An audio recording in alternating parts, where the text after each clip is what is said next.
बड़ी ही शिक्षाप्रद, महत्वपूर्ण और ज्ञानवर्धक है। मेरा आपसे निवेदन है कि कहानी के अंत तक हमारे साथ में बने रहना। नमस्कार दोस्तों।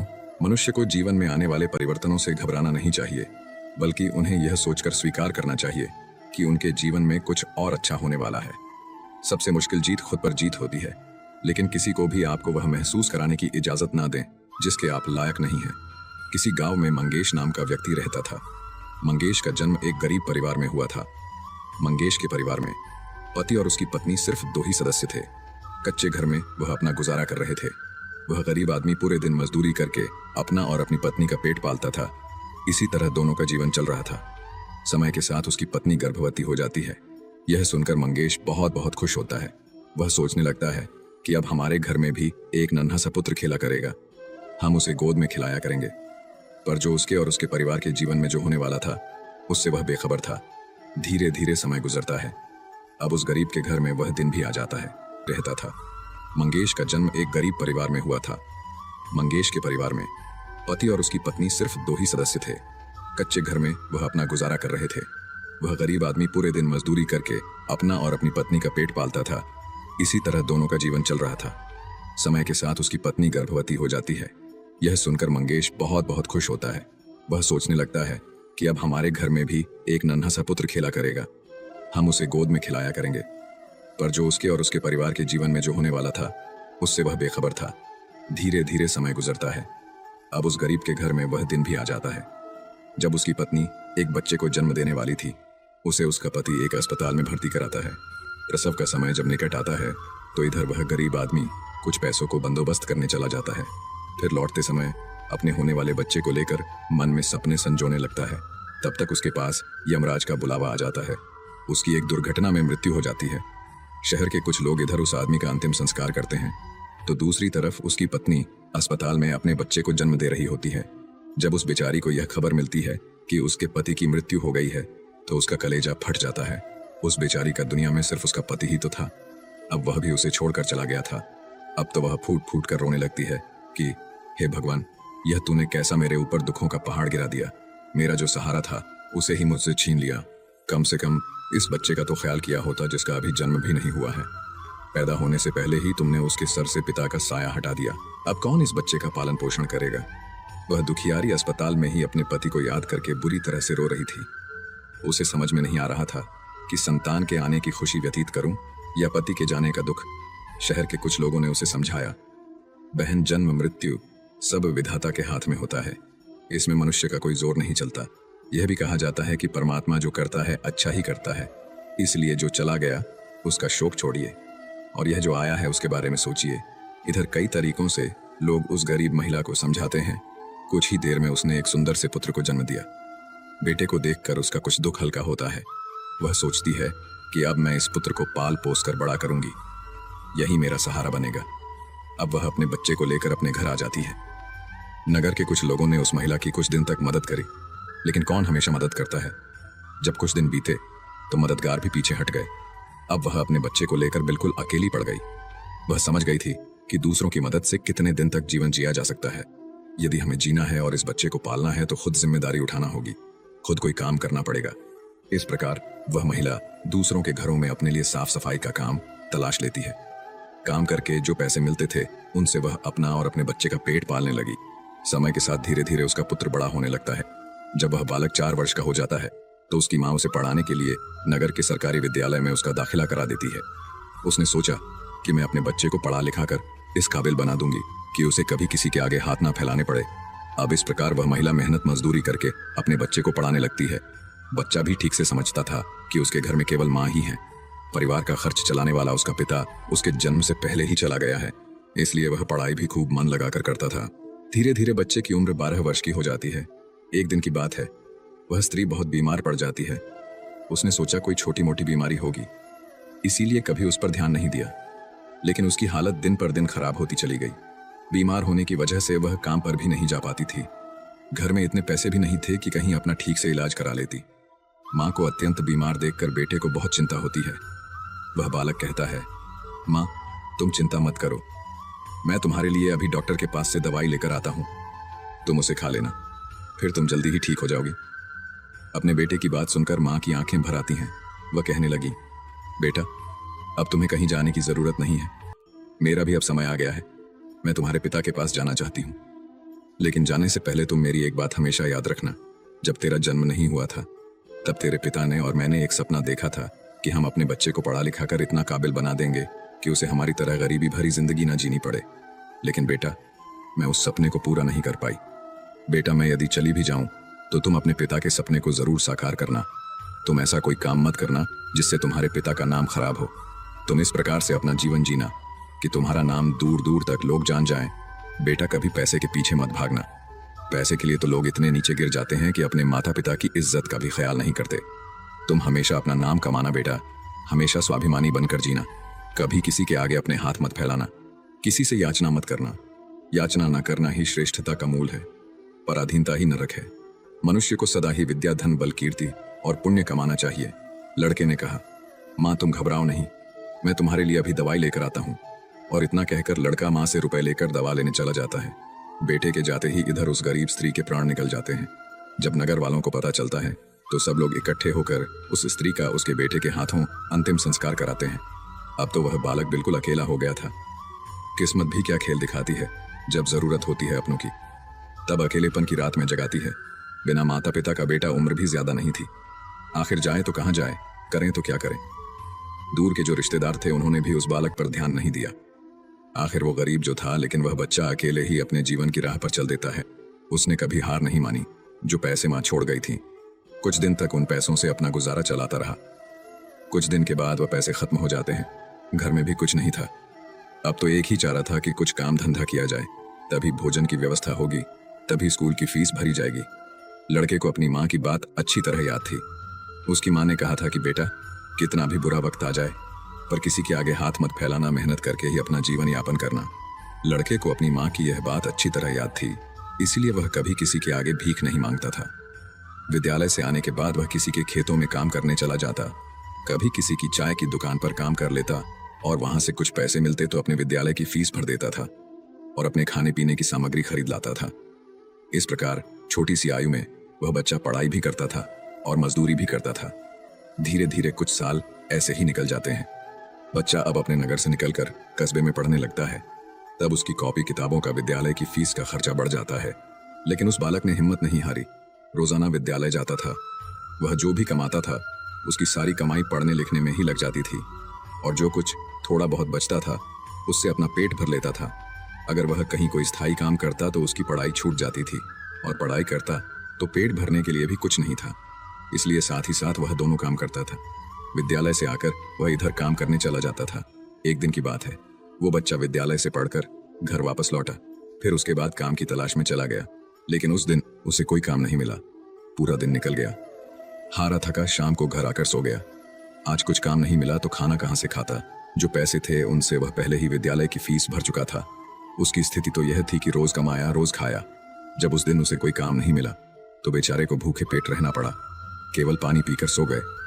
अब सुबह भूखा ही विद्यालय चला जाता है और विद्यालय की छुट्टी के बाद जब घर आता है तो फिर किसी काम की तलाश में निकल पड़ता है। सोचता है कल नहीं मिला, लेकिन आज मुझे कोई ना कोई काम जरूर मिल जाएगा। लेकिन दुर्भाग्य ने उसका पीछा नहीं छोड़ा। उस दिन भी उसे कोई काम नहीं मिला। आज उसे फिर भूखा पेट सोना पड़ा। भूख अब उसे ज्यादा बेचैन कर रही थी। तो एक बार को उसके दिमाग में आता है कि भूखे पेट तो पड़ा भी नहीं जाता। अब तो मैं किसी से कुछ मांग कर खा लेता हूं। पर मां ने मरते वक्त उससे कहा था कि बेटा, कभी भीख मांगकर मत खाना, हमेशा कमा कर खाना। लड़का भी बड़ा स्वाभिमानी था। किसी से मांगने की उसकी हिम्मत नहीं हुई। सोचता था चाहे कुछ भी हो जाए पर भीख मांग करके नहीं खाऊंगा। अगर मैंने भीख मांगना शुरू कर दिया तो लोग मुझे भिखारी कहने लगेंगे। भगवान ने पेट दिया है तो कहीं ना कहीं से इसके लिए भोजन भी देगा। अब लड़का उस दिन भी भूखा रहता है। सुबह जब सोकर उठता है तो भूख के मारे चक्कर आने लगते हैं। अभी उसकी उम्र ही कितनी थी। भूख की मार वह कैसे सह सकता था। कुछ बड़ा होता तो 2-4 दिन काट भी लेता। अब आज वह विद्यालय भी नहीं गया। सोचा आज मैं सुबह से ही काम पर जाता हूं, काम मिल जाएगा तो भोजन कर लूंगा, फिर अगले दिन के लिए तैयार हो जाऊंगा। अब तो काम की तलाश में वह इधर उधर भटकता है। उसकी आंखों के सामने ने अंधेरा छा रहा था। अब तो उससे चला भी नहीं जा रहा था।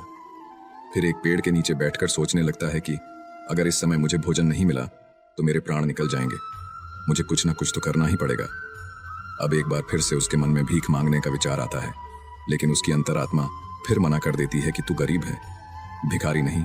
भीख मांगेगा तो फिर भीख मांगने की आदत पड़ जाएगी और तू भिखारी बन जाएगा। काफी देर तक लड़का इन्हीं प्रश्नों में उलझा रहता है। फिर उसके दिमाग में आया कि भीख मांगना अलग बात है और मदद मांगना अलग बात है। मैं किसी से भीख नहीं मांगूंगा, पर मदद तो मांग सकता हूँ। भीख मांगना तो वह है जो मांगकर फिर लौटाया नहीं जाता, पर मदद मांगना वह है जो आप कभी भी लौटा सकते हो। लड़के ने सोचा कि मैं आज किसी से मदद मांग लेता हूँ, जब मुझे काम मिल जाएगा तो मैं लौटा दूंगा। अब लड़का वहां से चलता है तो उसे नगर के बाहर एक बड़ा सा घर दिखाई देता है। लड़का उस द्वार पर जाकर द्वार को खटखटा है। तब घर के अंदर से एक महिला निकलती है। महिला ने द्वार पर देखा कि एक 10-11 वर्ष का बड़ा ही उदास सा मासूम सा लड़का खड़ा है। पहले तो वह महिला उस लड़के से पूछती है कि बेटा तुमने दरवाजा क्यों बजाया, क्या कुछ काम है? लड़का दोनों हाथ जोड़कर कहता है, माँ जी मैंने दोपहर के समय आपको तकलीफ दी, इसके लिए क्षमा चाहता हूँ। तब वह महिला पूछती है, बेटा क्या तुम्हें कुछ चाहिए? मैं तुम्हारी क्या मदद कर सकती हूँ? वह महिला भी एक बच्चे की माँ थी, इसलिए ममता का भाव उसके शब्दों में था। उस महिला के पूछने पर एक बार तो लड़के के मन में यह आया कि चलो इन माँ जी से मैं कह ही देता हूँ कि मैं 2-3 दिन से भूखा हूँ और भोजन न मिलने के कारण बहुत परेशान हूँ। लेकिन उसके स्वाभिमान ने उसे रोक लिया और वह भोजन की जगह पानी मांग बैठा। कहने लगा, माँ जी मुझे बहुत जोर की प्यास लगी थी, इसीलिए दरवाजा खटखटाया था, क्या एक गिलास पानी मिल सकता है? लेकिन वह महिला बहुत समझदार थी। उसने जब लड़के को देखा तो वह समझ गई कि बालक बहुत भूखा है। वह कहती है, बेटा तुम थोड़ी देर रुको, मैं तुम्हारे लिए पानी लेकर आती हूँ। वह महिला घर के अंदर जाती है और अपनी रसोई से एक गिलास दूध और कुछ लड्डू लेकर द्वार पर आती है और दूध से भरा गिलास उस लड़के को दे देती है। लड़के ने जब गिलास पकड़ा तो उसमें दूध था। दूध को देखकर लड़का खुश हो जाता है। लड़का मन ही मन उस माँ को दुआएं देने लगता है। महिला ने उससे पहले लड्डू खाने को दिए और कहा, बेटा दूध गर्म है, तुम पहले लड्डू खा लो, जब दूध ठंडा हो जाए तब पी लेना।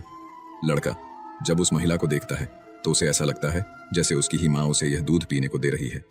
मन ही मन सोचता है, कितनी अच्छी माँ है, मैंने एक गिलास पानी मांगा था और यह दूध ले आई। उसने समझ लिया कि मैं भूखा हूँ। लड़का आराम से बैठकर लड्डू खाता है और दूध पीता है। तब वह स्त्री कहती है, बेटा क्या तुम्हें और कुछ चाहिए? लड़का सोचने लगता है कि इस दूध के बदले में मैं इस माता को क्या दे सकता हूँ। मेरे पास तो कुछ भी नहीं है। दूध पीने के बाद लड़का कहता है, माँ जी मैंने आपसे पानी मांगा और आपने मुझे दूध पिलाया, इसके बदले में मैं आपको क्या दे सकता हूँ? महिला ने कहा, बेटे मैंने तुम्हें दूध इसलिए नहीं पिलाया है ताकि तुमसे बदले में कुछ ले सकूं। महिला कहने लगी, बेटा तुम्हारा चेहरा देखकर लग रहा था कि तुम बहुत भूखे हो, तो मैंने सोचा कि पानी की जगह दूध ही पिला देती हूँ, इसलिए मैं तुम्हारे लिए दूध ले आई।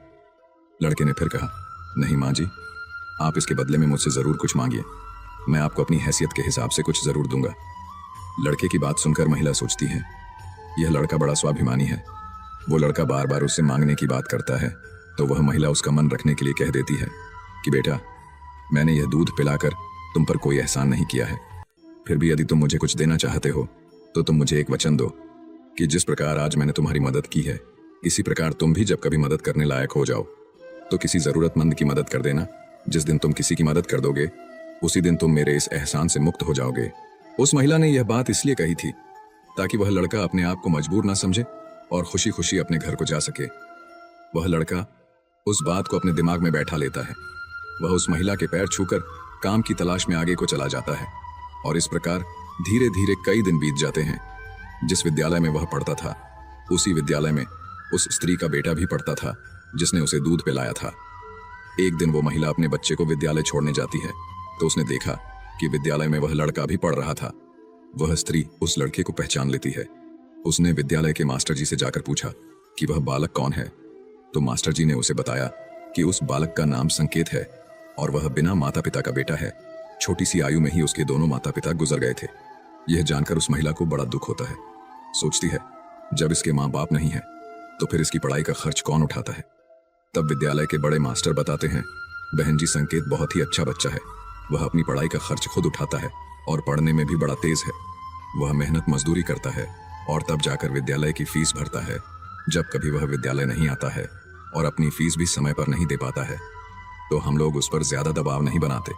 जब उस स्त्री को संकेत की स्थिति का पता चलता है तो वह करुणा से भर जाती है।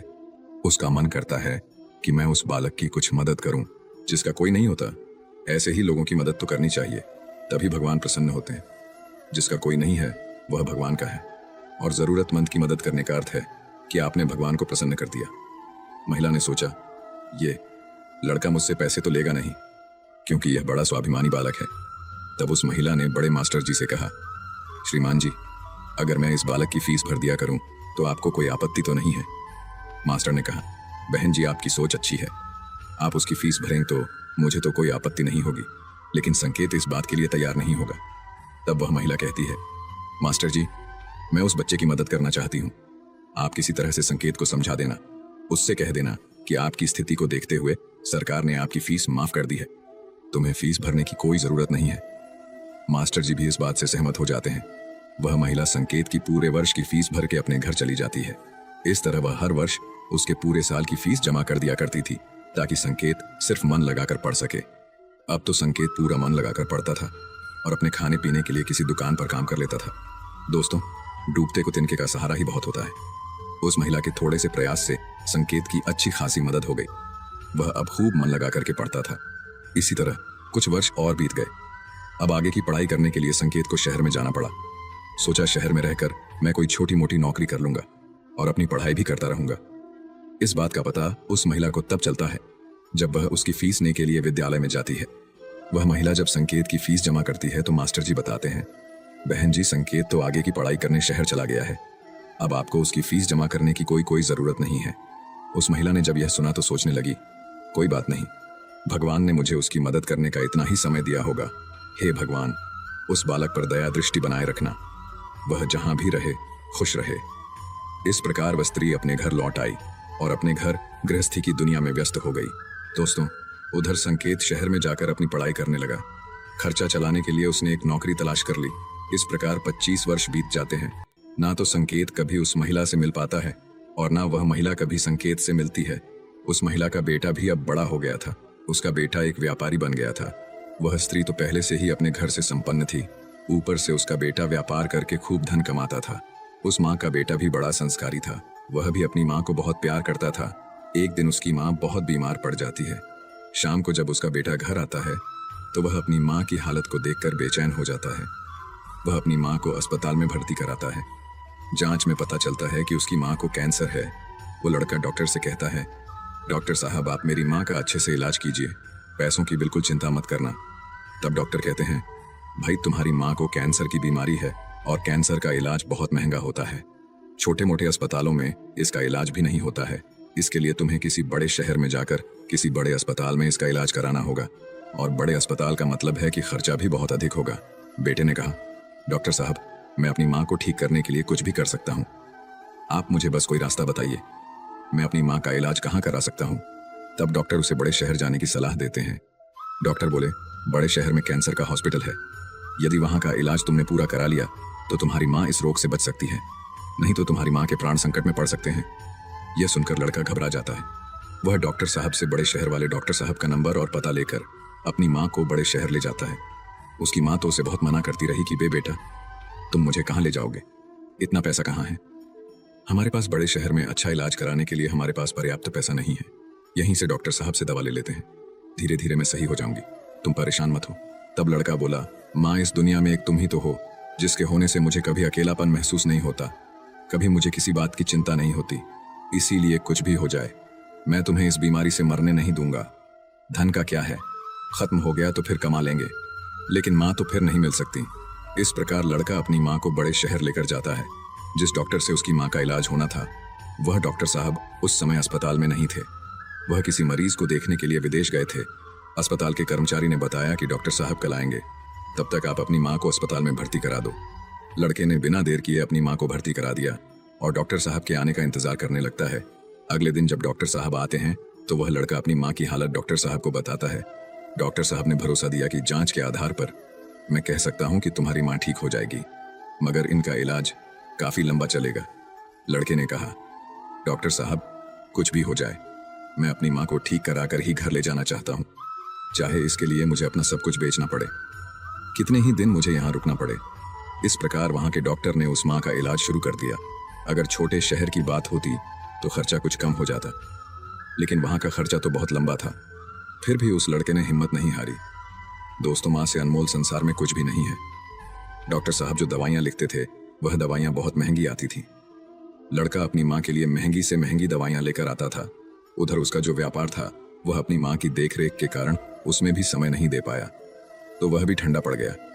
कई दिन तक इलाज होता रहा। धीरे धीरे माँ की हालत में सुधार होने लगा। बेटे के पास जो जमा पूंजी थी वह खत्म होने लगी। इधर माँ को जब पता चलता है कि बेटे के पास अब पैसे नहीं रहे तो माँ कहती है, बेटा तुम इतनी महंगी दवाइयाँ क्यों ले रहे हो? कहाँ से डॉक्टर साहब की फीस भरोगे? कहाँ से दवाइयों का खर्च उठाओगे? तुम्हारा व्यापार भी बंद हो गया है। तब बेटा कहता है, माँ तुम चिंता मत करो, मैं तुम्हारा इलाज अपना मकान दुकान सब कुछ बेचकर कराऊंगा। माँ भी बेटे की जिद के आगे बेबस हो जाती है। वो लड़का अपनी माँ का इलाज निरंतर जारी रखता है और धीरे धीरे 1 महीना बीत जाता है। वहां पर एक बात बड़ी ही विचित्र थी।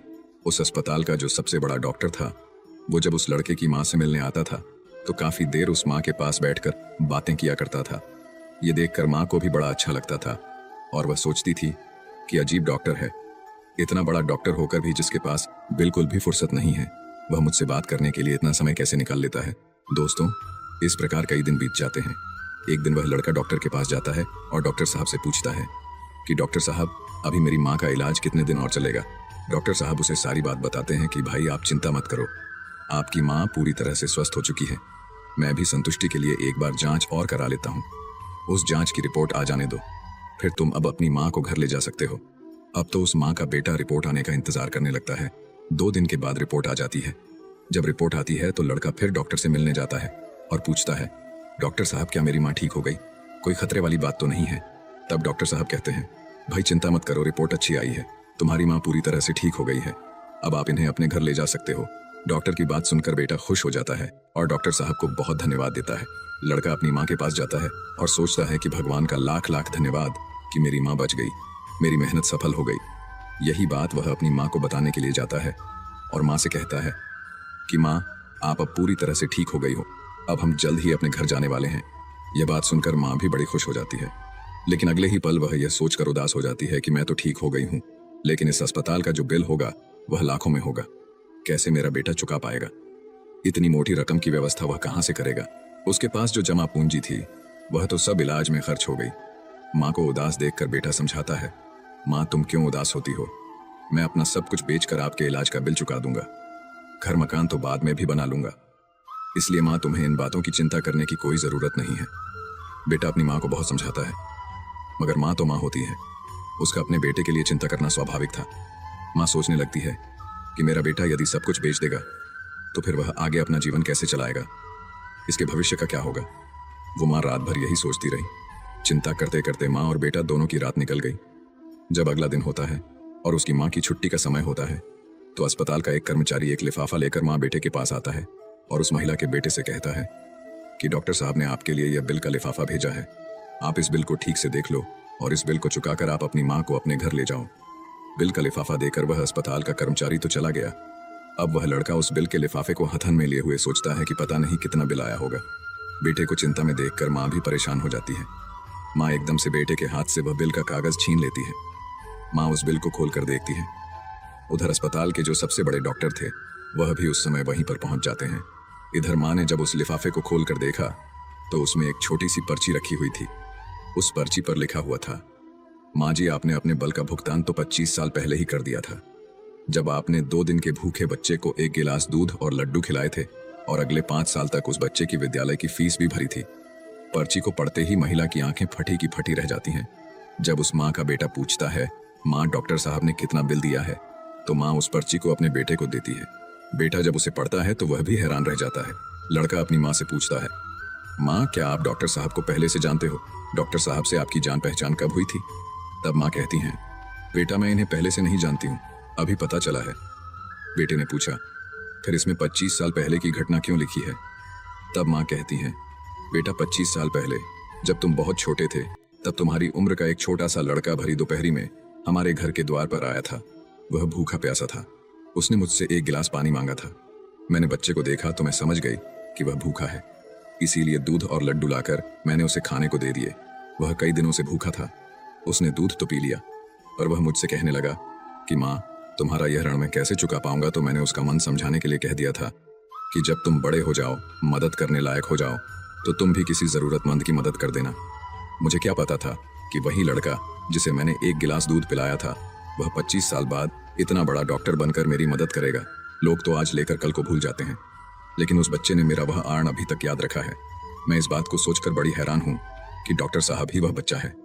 इधर माँ बेटे आपस में बातचीत कर रहे थे, उधर वह डॉक्टर साहब उनके पीछे खड़े होकर उनकी बातें सुन रहे थे। उनकी आंखों में आंसू थे और बचपन का वह समय उन्हें याद आ गया, जब वह भूखे प्यास से उस माँ के द्वार पर पहुंचे थे। डॉक्टर साहब आगे बढ़कर उस माँ को प्रणाम करते हैं और माता जी के पास बैठ जाते हैं।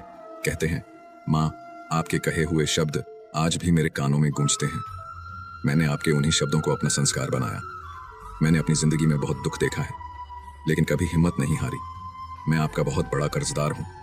यदि आप मेरे विद्यालय की फीस नहीं भरती तो आज मैं इतना बड़ा डॉक्टर नहीं बना पाता। माँ, यह आपकी ही देन है। मैंने तो आपको उसी दिन अपनी माँ मान लिया था, जिस दिन आपने ममता भरी छाव में बैठाकर मुंह भूखे को दूध पिलाया था। इतना कहने के बाद डॉक्टर साहब वह सारे पैसे लौटा देते हैं जो माँ की दवाई में खर्च हुए थे और बूढ़ी माँ के चरणों में अपना सर रख देते हैं। वह माँ डॉक्टर साहब को उठाकर अपने सीने से लगा लेती है। डॉक्टर साहब और बूढ़ी माँ की आंखें आंसुओं से भरी हुई थीं। जब यह दृश्य अस्पताल के सारे लोग देखते हैं तो सब देखकर हैरान रह जाते हैं। सबकी आंखें नम हो जाती हैं। दोस्त, ये 4 बातें जो भी व्यक्ति समझ लेगा वह कभी गरीब नहीं रहेगा। पहली बात, मनुष्य को जीवन में आने वाले परिवर्तनों से घबराना नहीं चाहिए, बल्कि उन्हें यह सोचकर स्वीकार करना चाहिए कि उनके जीवन में कुछ और अच्छा होने वाला है। इन परिवर्तनों से मनुष्य बहुत कुछ सीखता है और वो सही राह पकड़ लेता है। जो अपने साथ हुई घटनाओं से टूट जाता है वह कभी आगे नहीं बढ़ पाता। दूसरी बात, अंधेरा चाहे कितना ही घना हो, एक छोटा सा दीपक उसे मिटा डालता है। उसी तरह अगर जीवन में कुछ अंधेरा आ जाए तो ज्ञान रूप दीपक से अंधेरे को मिटाकर सही रास्ता ढूंढा जा सकता है। ज्ञान वो निधि है जो रंग से राजा बना देती है, भटके को सही मार्ग दिखा देती है। तीसरी बात, आप दूसरों का भला कीजिए, दूसरों पर दया करिए। तुम्हारा भला अपने आप होता चला जाएगा। आपको अपने जीवन में अगर किसी की मदद करने का सौभाग्य मिले तो जरूर करना। कहते हैं, डूबते को तिनके का सहारा बहुत होता है। आपकी छोटी सी मदद से किसी का जीवन ही बदल सकता है। आपका छोटा सा योगदान किसी के लिए वरदान भी हो सकता है। मुसीबत में पड़े तो घबराना मत। जब एक रास्ता बंद होता है तो 10 खुल जाते हैं। जीवन में निखार तभी आता है जब मनुष्य दुख और मुसीबत की भट्टी में तपता है। कष्ट सहन करने के बाद ही मनुष्य को अनुभव मिलता है और यह अनुभव बहुत काम आता है। चौथी बात, मनुष्य के दिन चाहे कैसे भी हो, चाहे कितनी भी कठिनाइयां उसके जीवन में आए, परंतु उसे कभी भीख मांगकर खाना नहीं चाहिए। भीख मांगकर खाने वाला अपनी ही नजरों में गिर जाता है और जब वह भीख मांगकर खाता है तो उसकी आदत हो जाती है बिना मेहनत किए खाने की। इसलिए मनुष्य को हमेशा मेहनत करके ही खाना चाहिए, तभी मनुष्य सफल और आत्मनिर्भर बनता है। किसी को मदद की जरूरत हो तो आप सबसे पहले उसकी मदद करें, लेकिन अगर आपको मदद की जरूरत हो तो आपको किसी से मदद मांगने की जरूरत ना हो। आप खुद ही अपनी मदद करने की काबिलियत रखें। आत्मसम्मान आपकी आवाज है, इसे बुलंद रखें। दूसरों पर ध्यान देने से बेहतर है खुद में रहो, खुद को समझो और आगे बढ़ो। आत्मसम्मान एक ऐसा कवच है जिसे कोई आपसे छीन नहीं सकता। जो कोई खुद से प्यार नहीं कर सकता वह किसी और से भी प्यार करने के लायक नहीं। उसकी इज्जत कभी मत करो। जो आपकी इज्जत की कदर ना करे उसे अहंकार मत समझना, उसे आत्मसम्मान कहते हैं। अगर आप चाहते हो दुनिया आपकी इज्जत करे तो सबसे पहले आपको अपनी इज्जत करनी होगी। अगर कोई आपका अपमान करे तो उसका भी शुक्रिया अदा करें, क्योंकि वह इंसान आपको आपकी जिंदगी की सच्चाई बता रहा है। ज्यादातर लोग उन चीजों की कदर नहीं करते जो उन्हें आसानी से मिली हो, लेकिन खो देने के बाद पछताते हैं। तो दोस्तों, कैसी लगी आपको ये कहानी? आप हमें कमेंट सेक्शन में जरूर बताना, और अच्छी लगी हो तो इस चैनल को सब्सक्राइब जरूर कर लेना। तो चलिए मिलते हैं ऐसी ही कोई नई कहानी में। तब तक के लिए अपना ख्याल रखिए। धन्यवाद।